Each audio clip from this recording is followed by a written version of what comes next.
Welcome to the Arsenal Show. We are live. I'm joined by Steve K. How you doing, Steve? Yeah, I'm good, mate. Good evening. Good evening, everybody out there. Easy for me to say. Tongue twister. Yeah. We've got plenty to talk about tonight. First of all, we're going to be going over the win against Manchester City. Yes, we're going to be dragging the life out of this, milking it till we can't get any more out of it. Because, I've seen a few comments and I can't lie, it's rubbed me up the wrong way. But we're going to be discussing that. Arsenal title charge is fully on. We're going to be discussing, in fact, it's pretty much everything about Sunday's game because it's the reaction I've seen. It's the reaction from, it's not even just fans, it's pundits alike. We're going to be talking about the substitutes that made the biggest difference. Manchester City's depleted squad against Arsenal's depleted squad. Something that people aren't really mentioning. All I seem to be seeing is a lot of talk about how Manchester City were missing players. But Arsenal, little old Arsenal from down the road, also missing a fair few. So we're going to be discussing that. And we're discussing the run of games after the international break. Steve, first and foremost, let's get onto this one. Let's get this out of the way because this isn't the only set of people, but this is the people that I saw last who made this same point. There's a lot of people keep on making that Arsenal were fluky and the deflected goal they keep talking about. I don't know where they're getting Manchester City robbed. Arsenal fans getting carried away. I see that one. It looks like the celebration police are out yet again. And the one that I keep on seeing, it's not just Hawksby and Jacobs, that Arsenal beat a depleted Manchester City squad. Now, if we look at the players that were missing from Manchester City, they're missing John Stones, Bernardo Silva, and Kevin De Bruyne. But Arsenal were also missing Thomas Partey, who had to start on the bench, who's been out since September the 3rd. Gabriel Martinelli, who was also started on the bench. Urian Timber and Bukayo Saka. Now, Steve, why do you think it is that people are quick to mention Manchester City's depleted squad, but aren't even speaking about the players that Arsenal are missing? Mate, I don't know. I mean, all we've heard about, over the last few years is this fantastic squad Man City have. And how they can bring players in. It don't matter who's out. Whoever's out, they bring someone in, and they're the same. So why exactly, bring this up when all of a sudden after, to be fair, after a long while, after 15 games, Arsenal actually go and beat them and beat them fair and square. I think there's a lot of jealousy. I think there's a lot of jealousy from rival fans for the fact that they seem to be the ones bringing it up more than anybody else. Maybe it's because even with our depleted squads, or maybe with Man City, so there's still we would still wipe the floors of our depleted squads. Those two teams with depleted squads on the weekend would still wipe the arse out of Manchester United, Chelsea, and Tottenham. No matter what they had on the pitch. But I don't know. It's Arsenal, isn't it? People seem to like to provoke us.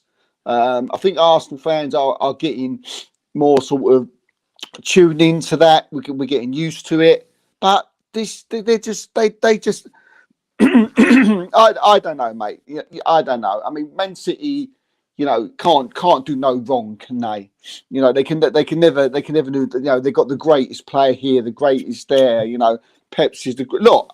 No one's denying what Man City are, but we won it fair and square, and we was the better team, and why they bring it up. I just think it goes back to the same old thing with Arsenal, and over the years, and especially recently. I just think there's a massive piece of jealousy going on between fans of other clubs and pundits of other clubs. I just don't think they like us.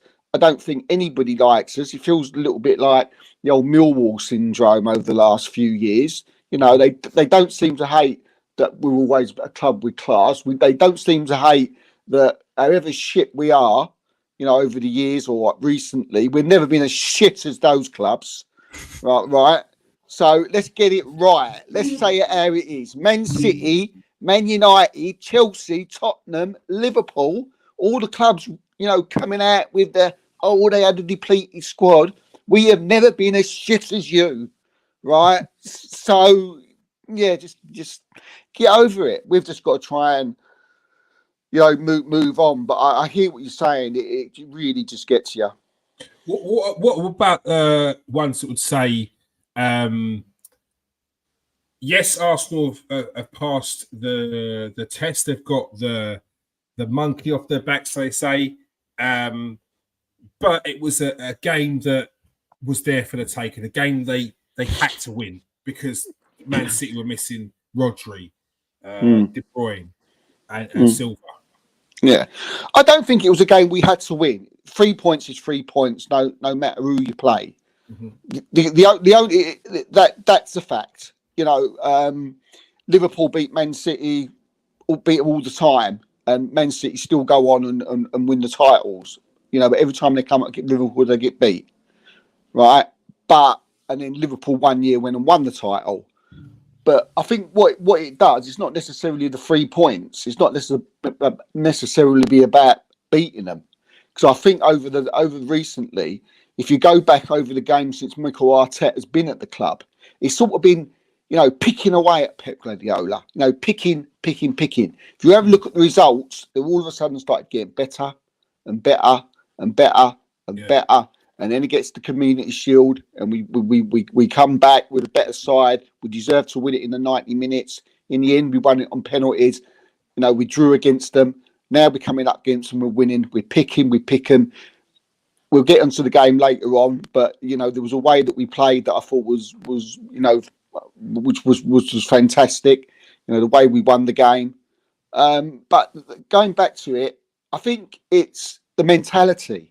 The mentality, what that will do now to like the players in the dressing room, knowing that they've just gone out and beat the best team on the planet. Yeah, they've gone out there, they've done it. They've got a little bit of confidence from the Charity Shield. Yeah, I was going to say, did that play its part? Oh yeah, definitely, mate. 100%. 100% it is. People will turn around and say, "Oh, it was only the Charity Shield." Yeah. It was a football match, and both teams had their more or less their full sides out that day, right? And Arsenal come away with the cup, so they got that feeling, that little bit of a monkey off their back that they'd gone and won that game. And I'm sure that they took that into it and said, "Look, you know, we can play these, and we can beat them." And the performance. I don't think the performance really matters a lot from how it was. I think it was just important that we went out there and we beat them. And that's what we did. And now for the rest of the season, right, just beating them is bigger than the 3 points. It's bigger than any 3 points. Because now Arsenal know whoever they come up against, right, they know they can beat anyone in world football because they just beat the world's best. And Arteta will be drumming that into them game after game after game. Mm-hmm. You know, we see William Saliba, he had Gabriel, he had him in his pockets. You know, Declan Rice, run the midfield, absolutely run it. You know, and all these other things will stand him in good stead going forward. So for me, not 3 points, great, brilliant, but there's so much other things that's done. Do you think this will help other teams up against Man City, make them feel like they're a team that can be taken apart? They're a team that Arsenal nullified Haaland. It's something that's very, very rarely seen. Do you think other teams will now go up against City and be like, we can take them, which will benefit Arsenal? Yeah, I mean, not every team's got like a Saliba. You know, they've not got player. Not everybody's got a Declan Rice. You know, but you know, if you're a good enough manager, which most managers in the Premier League are, they'll be telling them players, and they'll see how Arsenal beat them. And they'll be copying that. And they'll be saying, look, this is how you beat Man City. You know, because this season, they ain't been great.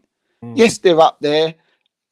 they are a weaker squad. I said it at the beginning of the season. They haven't got the side that they had last season. They haven't, and I knew that. I could see that coming.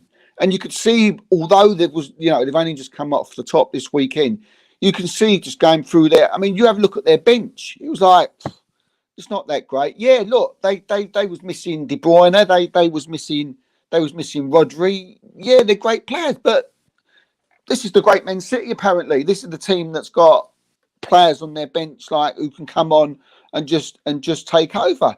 But look, De Bruyne's 32 now. He's injury prone. And all I keep hearing, if De Bruyne was on the pitch but he's not on the pitch, was he? And if you're a top club like Man City, you should be able to have someone to come in and take that over. Arsenal did. We didn't have Thomas Partey, but we brought Jorginho in, done job. They brought Kovacic in, made a total arse up of the performance. So Arsenal are up their coattails. Arsenal are behind them. And yeah, I said at the beginning of the season, I fancied them to win it. I fancy them even more after this. I'm not saying they will. We all know football. We know how it can change. Injuries all play a part. It all depends. But yeah, I fancied Arsenal at the beginning of the season. We've beaten them twice now. And I think we can go on and do this. Yeah. And to answer your question about, having can other teams beat them? Yeah, they can. They can. I don't think. Put it this way: if Pep Guardiola wins the league this season with this team, he is if there's any argument whether he's the greatest manager ever, now he will. I don't think there will be any argument that he will be the greatest manager of all time if he won the Premier League with this season. I will put my hand on that, better than Sir Alex Ferguson, better than him, because he's just, and in my opinion anyway, that's not to put Alex Ferguson down. No, of course not. Of course not. You're comparing him with a man who's won pretty much everything in the game. So yeah, no, it's definitely not. It's not anything against Alex Ferguson. No. Let's have a recap of the game, Steve. It wasn't the prettiest in terms of forward thinking. It wasn't open, but for anyone that likes and appreciates defending, both sides defended very, very well, didn't they? And there's a reason why people found it boring. There's a reason why it only ended up 1-0, because they didn't give it anything. No one gave each other anything. It was like a game of chess. It was, yeah. Well, I think arguably you had the four best central defenders in the country on one pitch. And I've seen, I don't know if you've seen, but I've seen a lot of few podcasts saying, wasn't it a boring game? Or, wasn't it? What a terrible advert for Premier League football. What?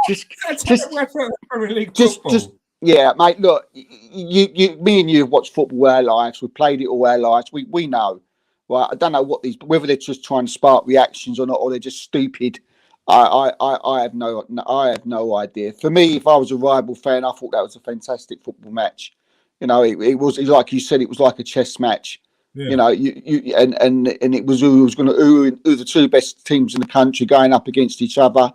And just Arsenal don't get no credit for the win, but the defences were brilliant. Saliba, I mean, what? The word? How many words? What words can we haven't used yet to describe this man? We keep saying, is he on the verge? I think he's world class, kids. I think he is. I just think he is. He's just, has he had a bad performance since he's come to the club? Since he's put on that red shirt the first time he's played. First time we see him, we thought, wow, this is something special, and he's just elevated from onwards, and he never has a bad game, and he had Haaland in his pocket, all match, and just out-strengthened, out-muscled him, out-paced him, and to do that with arguably the best striker in world football, then surely he's got to be world class.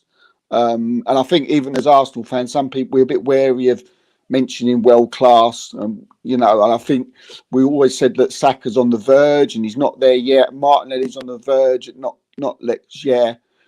yet. But I think William Saliba and Declan Rice, if they ain't world class, then I think they'd walk into any team in the world. The pair of them. Well, William Saliba had a world class season last season.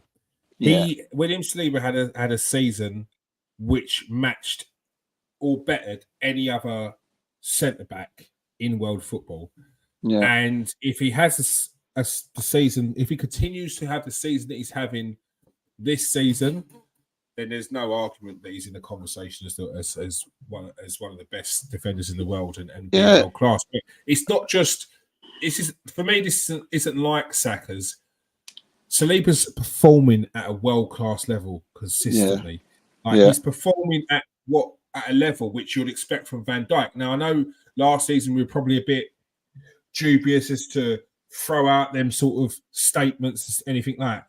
But this is a guy who barely makes a mistake. I think last season he had 2 shaky games. One was against Aston Villa, and I think the other one was the second game against Brentford. But I didn't see him have a bad performance.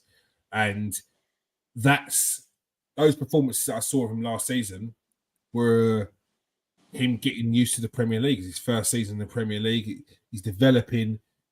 He's class. He's a class act. And we'll see this season when he comes up against an Ollie Watkins, who's currently in form at the moment, or any of the other bully strikers, and see if he's progressed on that side of his game. I'm sure he's got a bit of advice from his centre-back partnership in Gabriel as well, who has been an absolute colossus with Saliba. William Saliba has been absolutely outstanding. 100% aerial duels, 100% ground duels, 97% pass rate. A player who's not been dribbled past this season. Absolute Rolls Royce, as Zinchenko says. Rio Ferdinand is waxing lyrical about him. Consistency. When we talk about world class, we talk about consistency. Playing at the highest level. Saliba's doing it all. And he's a player that you just hope that Arsenal can keep for years and years to come. Yeah, definitely, mate. And you're right. We've got to mention Gabriel. I mean, he is an actual animal. He's a monster. He's a colossus. And it's the perfect partnership, haven't you? You got the silky Saliba and the the one that wants to fight everybody. Do you know what I mean? But he's calmed it down. I feel like he's matured his game as well. Because like previously we've spoken about Gabriel, it can be a bit of a hothead, and I said last season, I felt like last season was the season where he's maturing, but there was still a few games where he felt like his head was lost. This season, I've seen a fully matured Gabriel, like the big brother, like the older brother. He's always there. You don't even have to look around. You know that Gabriel's going to be there supporting Saliba. It's the perfect partnership. Do you know what? When you took the word literally right in my mouth. You said exactly what I was going to say. So yeah, I totally agree. Do you think Mikel Arteta's had a word with him at the beginning of the season? Because the reason why I say that, as you said, he's really calmed down now. He's not that. The mistake seems to have gone. He seems very, very level-headed. Much more level-headed than what he was. And I don't think Arteta likes that. I don't think Arteta likes that of his players. I think he likes them all to be calm, tough, hard, but calm. And we've had these little rumours come out recently about how he doesn't. I mean, whether they're true or not, I don't know. But the way these rumours coming out about Aaron Ramsdale at the moment, he's a bit over the top, bit mad, goes a bit crazy at times. I don't think Arteta likes that, and I'm wondering if he probably said something to Saliba, and maybe that's the reason why he left him out at the start of the season. I don't know, but I still think a large reason why Gabriel didn't get the nod was part and parcel with Zinchenko being out, options. I don't. Maybe it could play its part. The Ramsdale thing again could be true, but I also think squads need a big dynamic. They need different characters in the team, and equally as you want to keep everyone calm, you need those characters in the team that are going to pick people up. You need those characters in the team that are going to be a bit more robust than other players. So yes, there are parts of Aaron Ramsdale's temperament that needs to be put in check. 100%, I agree with that. But there's part of Aaron Ramsdale's characters that this squad needs. So yeah, no, it's definitely a fair point. Definitely a fair point. Yeah. I saw this earlier as well. How much do you reckon William Saliba and Gabriel Magalhaes are worth in today's market? 70 million. 55 million. How much would you pay? How much do you think would euros Saliba, as well? Does that say euros? No, it's pounds. How much do you think Saliba would be worth in? No, that is euros. That is euros. Euros. How much do you think Saliba would be worth in today's market? Gee, what? 30 mil, 25 mil for him? He's got to be over 100, isn't he? Way over 100, 150 mil. You got, players that get sold on age as well these days. Do you know what I mean? If you've got a player that's on the verge of world class, who's as young as what Saliba is, playing in the best league in the world. If you, for instance, touch wood, you don't, but if Real Madrid come a knocking, you're talking, you're going like 180 million. But I think he's priceless, and I don't think he's for sale. I don't think he's for sale. Gabriel's he's a different type of defender. Look, if Virgil van Dijk was worth 80 when he was bought, he's got to be at least that. I would have thought. Gabriel 80 million, 90 million with inflation and stuff, but yeah, that's crazy what they got there. So the money they got there is ridiculous. Yeah, I know. 70 million for Saliba. Yeah, I'd bite your hand off. For Saliba. And 55 million for Gabriel as well. It's such a good mix, though. This team now. There's such a good mix. It's like I think we was all. I mean, we're going to get to the game. I mean, I'm going to end up going into the game.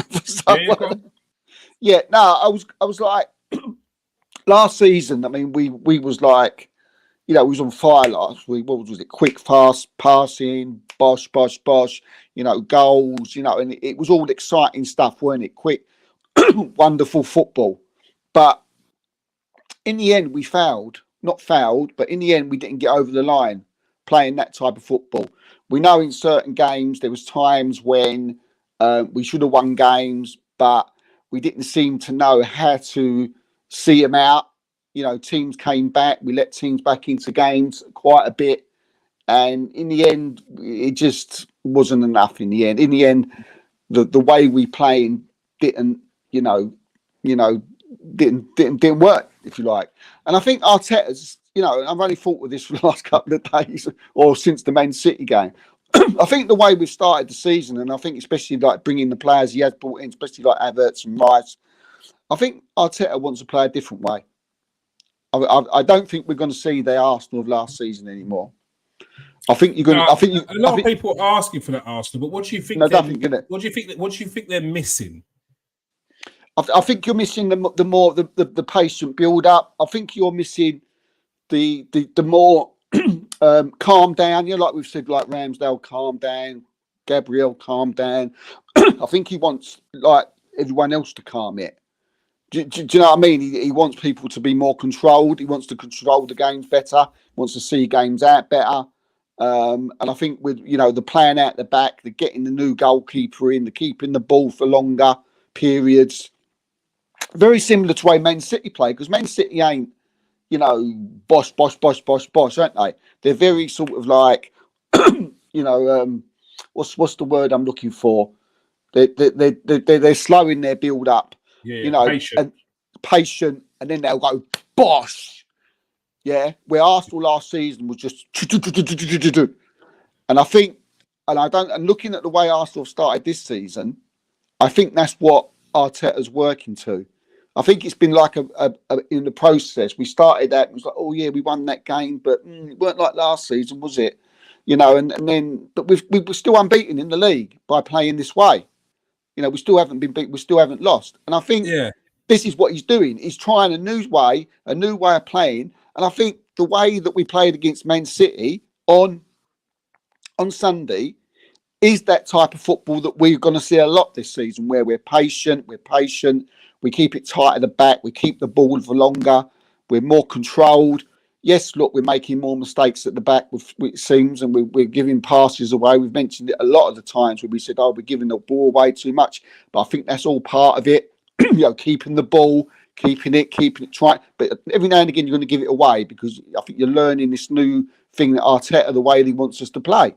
You know, it's not just like the quick bosh, the 1-2, the ball quick to Saka, quick to Martinelli, then go. It's more controlled. It's more to Rice, the party, into Havertz, him controlling it. You know, all this, playing it out the back from Raya, him controlling, you know, making it. You know, you see Raya a lot at the back of the goal. Don't you see him standing on the ball, and people are making us say, "Oh, he looks nervous. He looks nervous." He ain't look nervous. He's not being nervous at all. He's been told to do that. He's been told to stand there and just look and wait for players to come to him. And then when the opposition come to him, then he'll play the ball off. And that's what he's doing. And that's what it wasn't my sort of. I can see it now, but Arteta brought it up. You know, was it yesterday or after in the post match that that's what he's asked Raya to do. People saying, "Oh, he looked nervous. He looked nervous." Say, no, he doesn't look nervous. He's not nervous. Right? I tell him to do that. I tell him to hold on to the ball. I tell him to stand there with it, you know, and look and let players move around and let the opposition come to him, because we've got possession. They've got to get it off of us. And I was like, yeah, I'm getting you. You know, now it's all coming together now, and I can see why we haven't been playing the way that he wanted to, or the way some fans wanted to. I'm getting it. I'm getting to see that it's more controlled, and it's not there yet, but I'm. You know, fingers crossed for all of us and Arteta that eventually it'll be similar to a Man City, where it is the slow, patient bosh, and teams just won't be able to handle us. I don't think. Yeah, I think we've played in a slightly different manner to last season. But if you go back to last season's results and compare them to this season's results, it's actually not that far off. It's really not that far different. Like this season, started off with a 2-1 victory against Nottingham Forest, won 1-0 against Palace, drew 2-2 against Fulham, beat Man United 3-1, beat Everton, won in the Champions League against PSV, drew to Tottenham, beat Brentford, smashed Bournemouth 4-0, lost to Lens, and beat Manchester City. But if you go back to last season, we beat Palace 2-0 in their first game. Won 4-2 against Leicester, then 3-0 against Bournemouth. Two of those teams, Bournemouth were in a relegation battle, and Leicester ended up going down. Beat Fulham 2-1, and that was an 86th minute winner in that game as well. Yeah. Then, then we beat Aston Villa 2-1, a very tight game. Lost to Man United, just about beat Zurich in the Europa League 2-1. Beat Brentford, beat Tottenham, just about beat Liverpool 2-1 away, and just about beat Bodo Glimt away from home. Now, those results aren't too far different. You compare the Europa League, we're just about beating teams like Bodo Glimt and Zurich. Just about scraping a win against Fulham. So they're not too far off. We dropped points to Fulham this season in a game which we look back, we should have won after putting it back from 1-0 down to take it to 2-1. So I really don't think we're too far off. And the most important thing, which I do think we get too wrapped up in the manner of how we're winning, especially at the start of the season. If we're struggling to win games at Christmas, then it's maybe a bit of a worry. At the start of the season, It's about getting points. It's about getting your team up to scratch. It's about getting the fluidity. And by end of October, mid-November, your team started to fully tick. Your team is a well-oiled machine. And then through Christmas, you get that, like running through like a steam train. I do think we're getting close to it. And I think we need to, now we can start maybe looking at the manner of how we're winning. But at the start of the season, I do think we were too far wrapped up in how we've got the points. 100%. And worrying about little finicky things about in games. I just think we're getting too bogged down in those sort of things when we just got to look at the results at the moment. Yeah, definitely, mate. I mean, I totally agree with you. I think, look, it will come. it will come. It's like you read out the results. It's fine lines, isn't it? It's fine lines. It's just trying to find. There wasn't not much difference between last season and this season between the results. But obviously Arteta's looked at it and he's brought in players who he feels that can prove it, and it's definitely players who can hold on to the ball well better, isn't it? Players who are good on the ball. Rice, excellent on the ball. Saka, fantastic for the last few years, right? But as far as keeping the ball, holding the ball, that burst of pace, winning balls back, keeping possession, Rice is levels above. Timber, we've already seen in pre-season and everything. We can see how good he's on the ball, and Kai Havertz, the ball seems to stick to him, doesn't it? He came on against Man City. The ball sticks to him. He very rarely, gives the ball away. So you can see what Arteta trying to do. He's trying to do. He feels that maybe there was a few mistakes last year, and he feels this is the way to iron it out.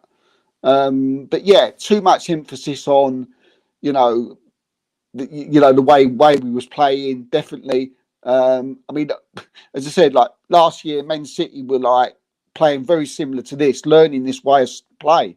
But eventually, as the season went on, they did exactly what I explained a little while ago, to the fact that as time went on, the mistakes stopped, the wins got more, they all got better, and in the end, they started wiping the floor clean with people. They got into that rhythm. And I think that's what Arsenal will do. They will eventually. They'll get into that rhythm. And I think we could even be better than City, because City had Grealish and Foden and all that, but we got Saka and Martinelli. Do you know what I mean? They were like, for me, levels above. For the way we play. Mm-hmm.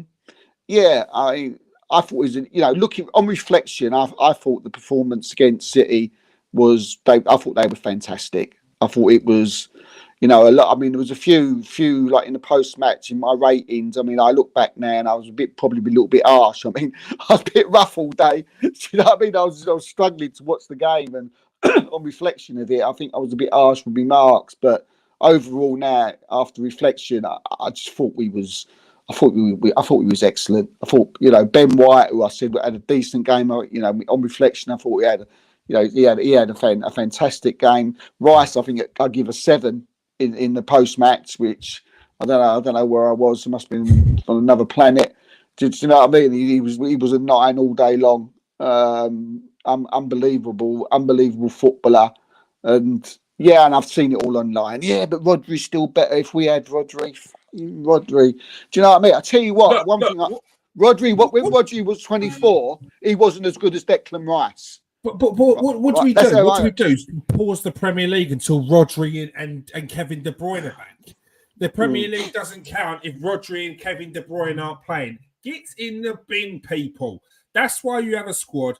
That's why City have dominated for the last 7 or 8 years, because they've been able to have 2 squads. Now, when their squad's slightly depleted, now when players don't want to sit on City's bench and want to move elsewhere and go to other teams, now they've got to have a squad which is still freakishly large, with quality more than 95% of Premier League teams.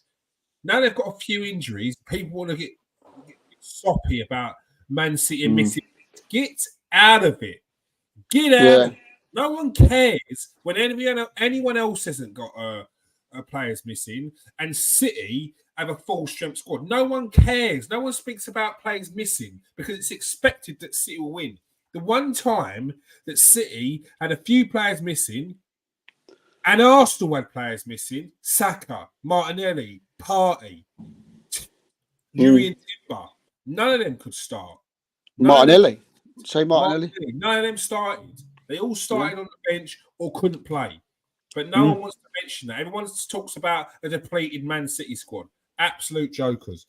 Declan Rice, you just spoke about him, but how good was he? There was one challenge which I think this challenge, I know what you're going to say, TikTok channel, and I just couldn't stop staring at it. It must have watched it about 12 times, just non-stop. Because it has music as well, and I was just like, because all I was trying to see was that, because he's like proper jumped in, hooked the ball, got up and passed it off, hooked it, and I was like, he's hooked the hook. At the same time, just hook and stand. It reminded me of Patrick Vieira, where he used to go in, slide, hook the tackle, and then bring it out. Unbelievable. Unreal, mate. 105 million and what? I'd pay more now. I'd pay more. Yeah. And unbelievable. I think I've seen the same video, mate. I think I've seen exactly the same video. I think mine was I think it finished with someone saying, ran him back and then go, mine. Yeah. Was it that one? Was it that one? And I was like, love it. You just love it. Absolutely love it. Mate, as it's been mentioned before, today and after the game, that who's talking about the 100 million now? Yeah. Oh, Declan Rice ain't worth 100 million. He's not world class. Where's the 100 million now? Where is it? He's every single game this season. Nobody's mentioning the price tag anymore. Nobody's mentioning the price tag. Why aren't they mentioning price tag? Tell you why. It's because he's worth more than what the price tag is. Incredible, mate. I mean, at West Ham, I rated him, mate. I didn't know he was this good. I honestly didn't know. I really, I didn't know he was this good, mate. Honestly, I really didn't know he was this good. I mean, this guy is just he just runs it. He just runs the midfield and he don't care. And if he was up against Rodri, I'd think he'd win that battle as well. I don't think the geezer's got any fear. I think it's not often that you get players who end up being legends at two clubs, but I think Declan Rice is on his way. I think he could be a legend. He's obviously a legend at West Ham, and I think he'll be a legend at Arsenal as well. He's on the way. He's got everything, isn't he? He's got everything. And sometimes you feel that he's wasted in the DM. It's difficult to think like. When you see his performance, against Man City, you think, oh yeah, you want him in the 8, and then you think, he plays challenges like that, and you're like, do you know what? Yeah, he can stay where he is. Yeah, and then obviously that frees up, a space for Thomas Partey then, and then they might keep him. That might keep him happy. So yeah, it's going to be interesting going forward. Look, I mean, is he the best? I mean, I don't know. As I've already said there, I think Rodri when he was 24, nobody had heard of him. Did anybody heard of? You heard of Rodri when he was 4 years ago? I do you know what I mean? I thought I'd never heard of him. Declan Rice is 24 now. He's being known as one of the best midfielders on the planet. So yeah, will he be better? I don't think there's any doubt. He's on that trajectory to dwarf Rodri. So, but yeah, I don't know, mate. It's quality player. Good friend of ours, Alan Moore, and West Ham fans, as you apologise for taking him from West Ham even before he left, Steve. He's brilliant beyond belief, just world class. He is world class, and Alan would have seen him week in, week out. But Declan Rice, what more do you think we can get from Declan Rice? What other things do you think he could add to his game? goals, I suppose. Just better in the better in the final third or something. If he's going to play in that, excuse me, if he's going to play in that number 8 position, we need him in the box. We need him picking up the odd goal here and there. All right, yeah, he picked one up against Man United, and if he picks up one every 5 games or whatever, then a few in the Champions League, then that I'll be happy. If he can get the goals that what Granit Xhaka got last season, if he can copy that, and then he's just got the full package, isn't he? Then, but I think if there's anything out of it, everything else, you can't fault. Pace, power, passing, energy. Just maybe a little bit more inside the box. Get putting the ball in the onion bag or something. A bit more. But we're only 8 games in, so he may well do that. If he's going to play in the number 8, he probably will have to do that. We're not asking for loads. We just, like I said, we're asking for a box of midfielder who could score 8 goals and get 8 assists. Yeah, because he ain't asking for much. I mean, Alan will be able to, probably get the exact amount, but he got his fair few at West Ham, didn't he? From a number 6 in the number 6 position. So I'm sure he's capable, and I'm sure he will, unless Arteta tells him not to. So and to sort of be more of a deep line in number 8 or something. But I don't think so. I think he'll probably want a few goals from Declan Rice, and I've got no doubts that it's not one of them ones where I think, oh yeah, it's a worry he might not get no goals. I ain't got that worry. I think it'll come. Yeah. And just the fantastic 4 that came on the weekend as well. Thomas Partey, Kai Havertz, Tomiyasu, and Gabriel Martinelli. We spoke on Sunday about how Gabriel Martinelli just looked so sharp, looked like he had the bit between his teeth. There was a hunger there, which is nothing against Trossard or anyone else, but there's a reason why Martinelli's been starting above everyone else when he's fit, and he showed that on the weekend. But everyone brought something.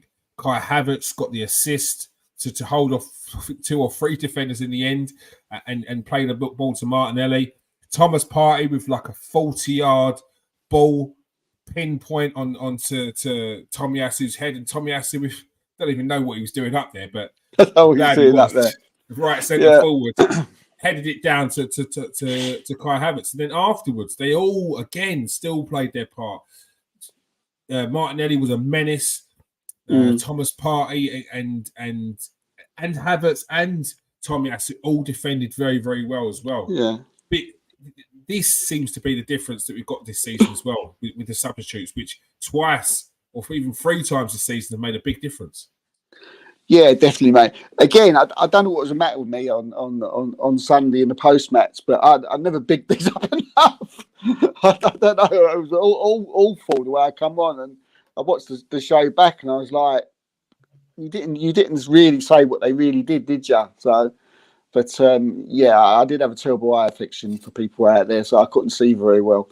But look. Looking at it now, I mean, this start with Thomas Partey. I mean, Jorginho was excellent, wasn't he?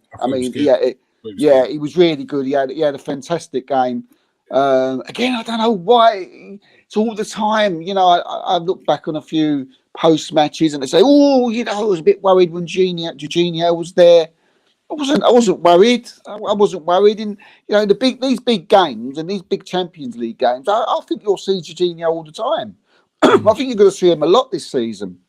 But look, he had a really good game, Jorginho. He done his job.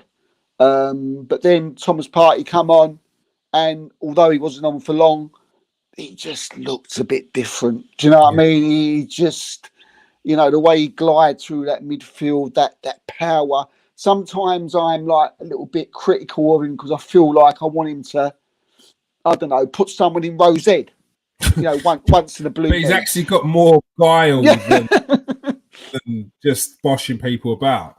Yeah, that is exactly it. And sometimes, and I feel that he probably now on reflection, I've used that word a lot tonight, but it feels to me that you're right. He doesn't need to do that, because his strength and I've often for that mobility when he's running back. I've criticised that with his mobility there, but I think with Rice there, it doesn't really matter. Yeah. But if we've got a lot of possession, he doesn't have to be as mobile. But he came on, he caresses the football, doesn't he? He caresses it, and it was like he was just running through that midfield. Part of me would have liked to have seen Rodri there come up against Partey and Rice. See if he could handle. Got a funny feeling he probably would have got a red or something. But yeah, excellent, great, lovely ball onto for the goal.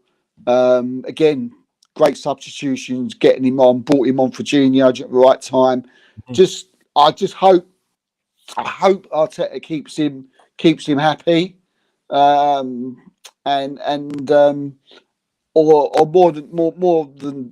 to the point, I hope Thomas Partey's happy. Because with his role in the team, because we don't know what he's going to go. I mean, Arteta would never sell him. He would never think, "I want to sell you." But I think if Partey wanted to go, from what I hear, and he'd let him go. So I hope that Partey's happy with every now and then being rotated, like all the players. Do you know what I mean? All of them. Do you know what I mean? I want all the players to be happy like that. And I just hope he is, because I heard rumours that he wasn't too happy at being played right back and maybe sitting on the bench at times. I can understand that, but players want to play week in, week out. But if we're fighting on all four fronts, I think players need to be a bit smarter and understand that rotation is going to benefit them. And when we get towards the end of the season, you want to be in peak form, and you're not going to have that if you've run your socks off all season and we're dying towards the end of the season, which we've learned we can't sustain it.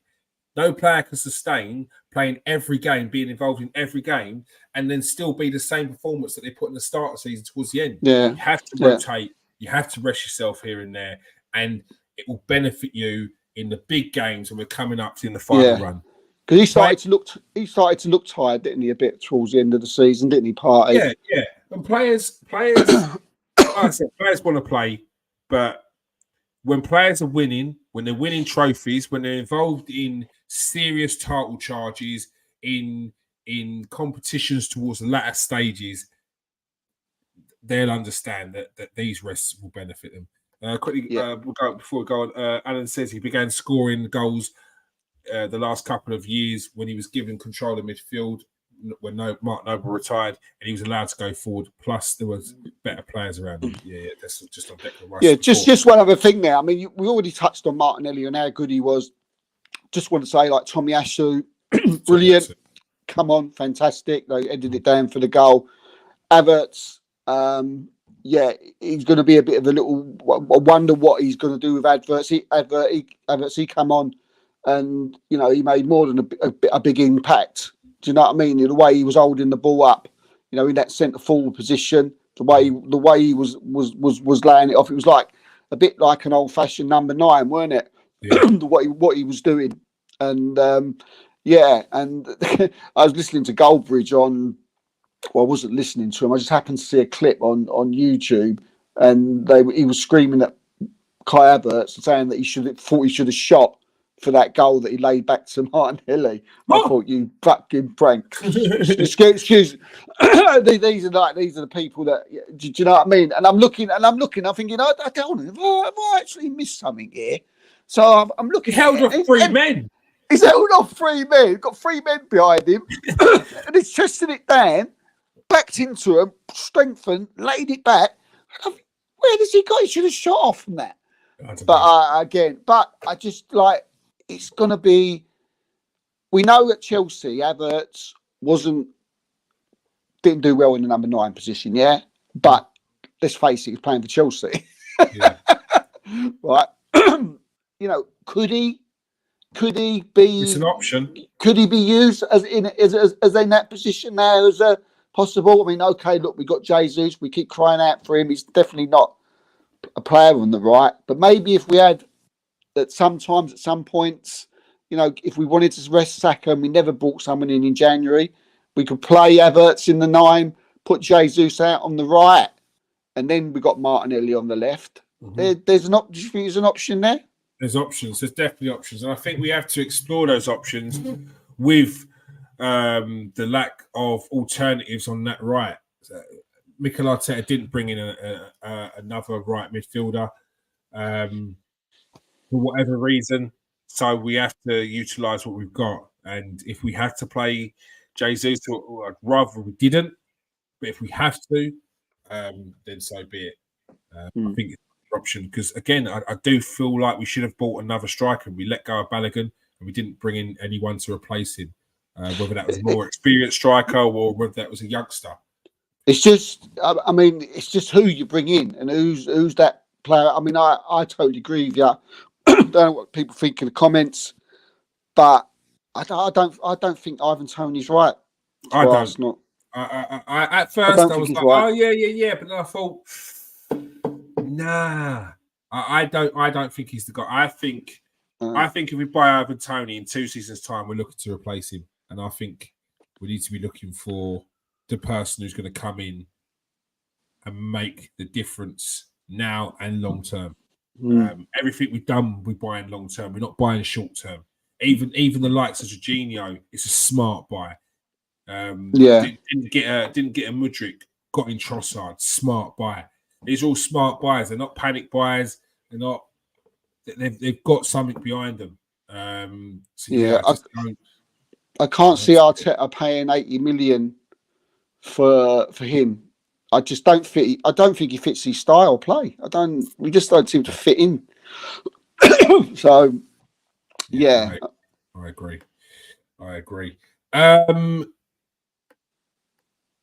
Yes. We'll ignore that one because that's done. Kovacic should have been sent off. Michael Oliver, though, crap or corruption. This one, Steve. We pulled it up on the weekend. The first one, arguably a red card. Second one, coming in from behind, arguably a red card again. What's going on? What's going on? I rate Mike Oliver as a referee.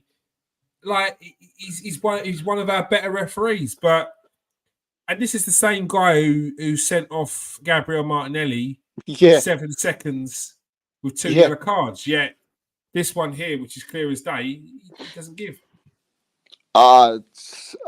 This is baffling, mate. You know, is it?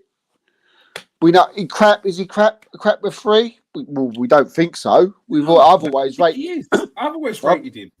I've always rated him as one of our better referees. It was either an absolutely terrible mistake, and he didn't see it. Because but then again, no, he did see it because he was literally like that, wasn't he? It's going like that. I can only think it was one thing because I think he bottled it.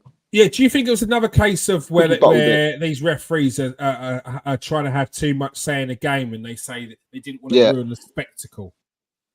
Yeah, I think so. I don't know what else it could be. I don't think you could know what else it could be. It was like there's not one person who says that that's not a red card. Every referee after the game on the on the shows, the Skies and the Talk Sports and whatever, and whatever referee they've spoke to, Mark Halsey and etc. Everybody has said, Howard Webb, they've all said it was he should have been sent off. So what was he thinking of? What was he thinking of? Was he scared of Pep? Was he scared what he would say? Is he scared of Man City?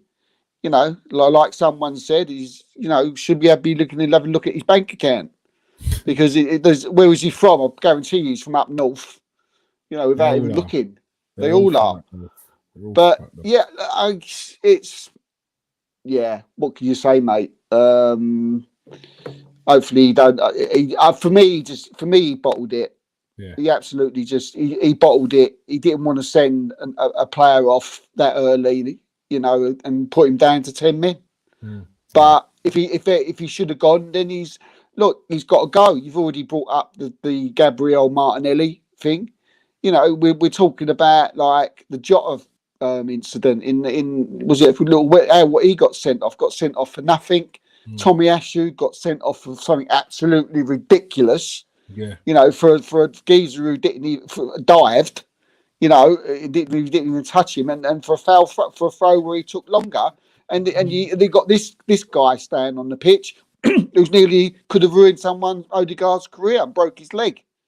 Do you think that they need to start looking? I know they say they don't want to over officiate a game. They want to let the referee do it. But is it not just important that we get the right decisions? Like, could VAR in that second one on Declan Rice have turned around to the referee? I know they can't do it this season, but if there was to be a rule change, could they not turn around to the referee and say, "Mike, might want to have a look at that challenge. It's probably a second yellow. Come over to the screen." He blows up, goes over to the screen, sees a second yellow, sends him off. Yeah, I think, look, you can have your laws, you can have your rules, right? But I think everybody would be much happier if sometimes, people are up in VAR, who, let's say for an argument's sake, it's like they said, apparently VAR can't get involved in second yellows. Mm-hmm. Yeah. But, why can't, if they see that, they should be able to go, and have a word, like you said. Say, look, I know we got protocol and this is what we have to do, but you've got to have a look at this because this should have been a red. Yeah, well, maybe it's something why not do that next season? Maybe it's something they should look into next season because I never understand the rule. It's a stupid rule where they don't look retrospectively at 2 yellow cards. That's a stupid rule.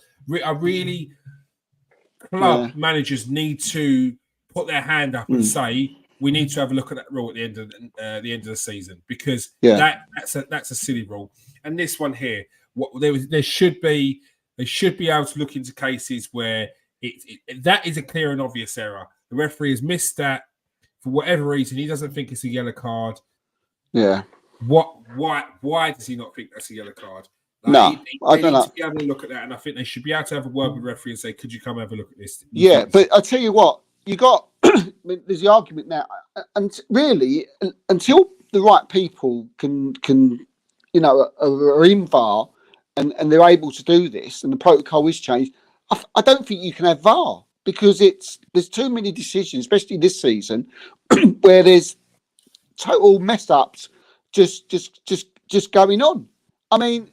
We see Paul Merson and Mike Dean have their spat on Soccer Saturday, didn't we? The videos everywhere, everybody's seen them, and Mike Dean's gone. Oh, you can't get players to because they don't know the rules. That was a backhanded comment there. You can't get players because obviously they don't know the rules, and that was a dig. That was a dig, and he didn't need to do that because you learn the rules. But my argument to that would have been. Nearly swore, right? But I won't, right? A 15-year-old could be taught the rules. Yeah. I could go and tell someone the rules and it would take a week. This is the rules.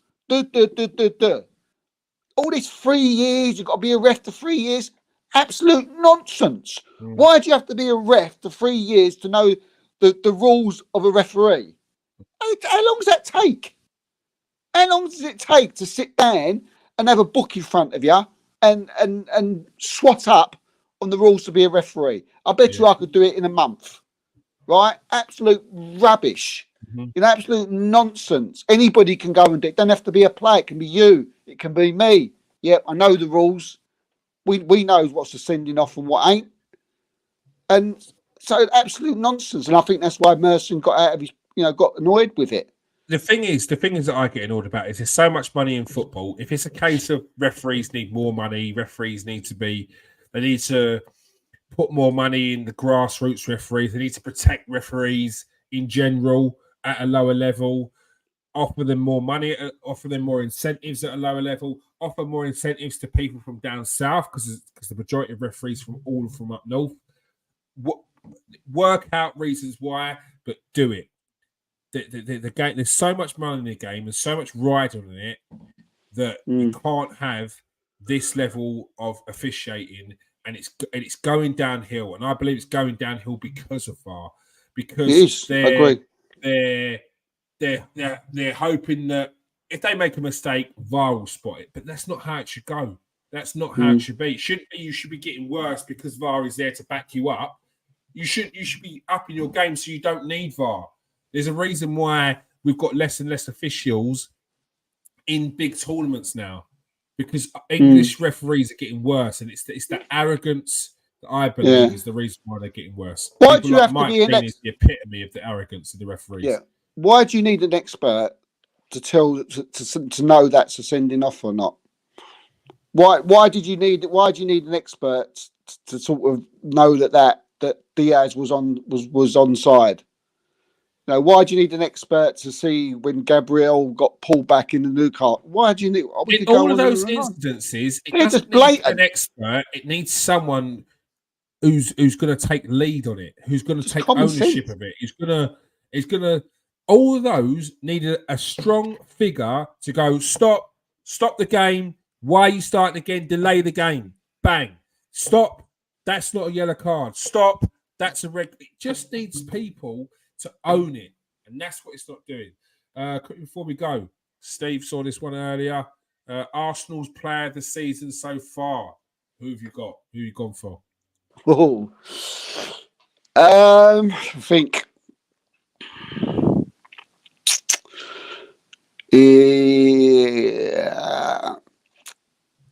it's either Saliba or Rice for me. Oh dear, how'd you split them two? I'm gonna go Rice. Just. Right. Steve's gone for Declan Rice. Well, I'll go for William Saliba just to add that. Yeah, it could have been either, mate. Could be either of them, really, couldn't it? The Rolls Royce and the engine in midfield, Declan Rice and William Saliba, have been absolutely outstanding so far this season. And I'm sure many of the other players in the team will be catching up with them as well as the game goes on, as the season goes on. Martin Odegaard, definitely one who likes to get going midway through the season and going onwards. Gabriel Magalhaes is definitely a shout. He's been consistent since he's come in, and I'm sure once Martinelli gets up to scratch and Saka gets back to full fitness, we'll be seeing the best of them. And of course, Gabriel Jesus, who our star striker, once he gets that position held down on a long-term basis, he'll be banging in the goals and he'll be right up there as well. That is all we have time for today. Thank you for everyone who's joined us. Alan, thank you everyone who's joined us. Thank you for joining us. Russ, thank you for joining us today. Steve. That's you, Steve. Okay, Steve's not having it. On that, yeah, thank you for having us, Steve. All right, okay, so we're going to lip syncing. Lip syncing. Steve's lip syncing. No, he's not talking anymore. He's on a protest because Mike Dean got it wrong. Because the referee association needs to fix up, and until they sort it out, Steve will not speak. All right, thank you for joining us, people. Hit that like and subscribe if you are new to the show. Hit that like and that share button if you are a regular. Peace out, people. Stay safe and wash your hands.